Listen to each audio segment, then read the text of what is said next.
إن الحمد لله والصلاة والسلام على رسول الله صلى الله عليه وسلم وآله وأصحابه أجمعين أما بعد أعوذ بالله من الشيطان الرجيم بسم الله الرحمن الرحيم ما كان محمد أبا أحد من رجالكم ولكن رسول الله وخاتم النبيين وكان الله بكل شيء عليما صدق الله العظيم وصدق رسوله النبي الكريم সম্মানিত দর্শকবৃন্দ, আজকে অনেকদিন পর আমি লাইভে এসেছি একটি গুরুত্বপূর্ণ বিষয় নিয়ে।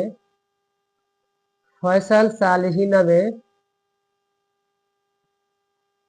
সৌদি আরব থেকে একটি ভিডিও বানিয়েছে যে আল্লামা ডক্টর সৈয়দ মুফতি মোহাম্মদ ইনায়েতুল্লাহ আব্বাসী হুজুর পীর সাহেব জুনপুর হুজুর মাহফিলে বলছিলেন, সম্ভবত টাঙ্গাইলে একটা মাহফিলে বলছিলেন কিছুদিন আগে, বলছিলেন যারা তাহরিকে খাতমে নবুওয়াত সংগঠনে কাজ করবে তারা জান্নাতি।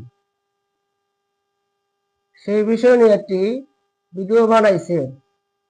সে হঠকারিতার সহিত এটা কথা বলছে যে তাহলে যারা তাহারি খাতমে নবুওয়াত সংগঠনে কাজ করবে তারা কি জান্নাতি না জাহান্নামী?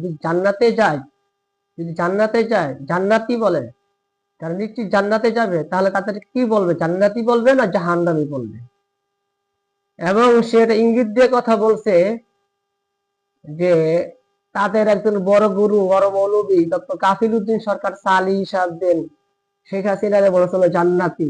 মডেল মসজিদ 540টা না 524টা মডেল মসজিদ বানানোর উদ্যোক্তা শেখ হাসিনা জান্নাতি বলছিল। এই দিকে ইঙ্গিত করছে, সরাসরি বলে নাই। তাহলে সে কি হবে? সব দোষ কাফিল উদ্দিন সরকার সালিগিরি। আমরা বললে দোষ, তোমার বলে সমস্যা নাই।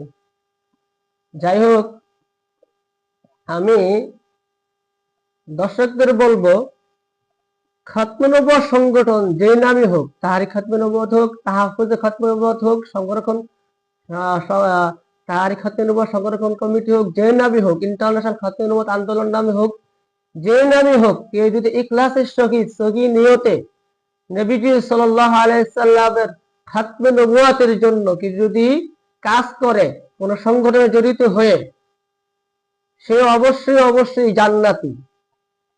কেন না? কারণ কেন সে জান্নাতি? আপনারা জানেন, ইসলামের পক্ষে বিপক্ষে 80টির উপরে যুদ্ধ হয়েছে। হুজুর সাল্লাল্লাহু আলাইহি সাল্লামের দুনিয়া থাকা অবস্থায় ইসলামের পক্ষে বিপক্ষে মদিনায় 80টির উপর যুদ্ধ হয়েছে। উভয় পক্ষে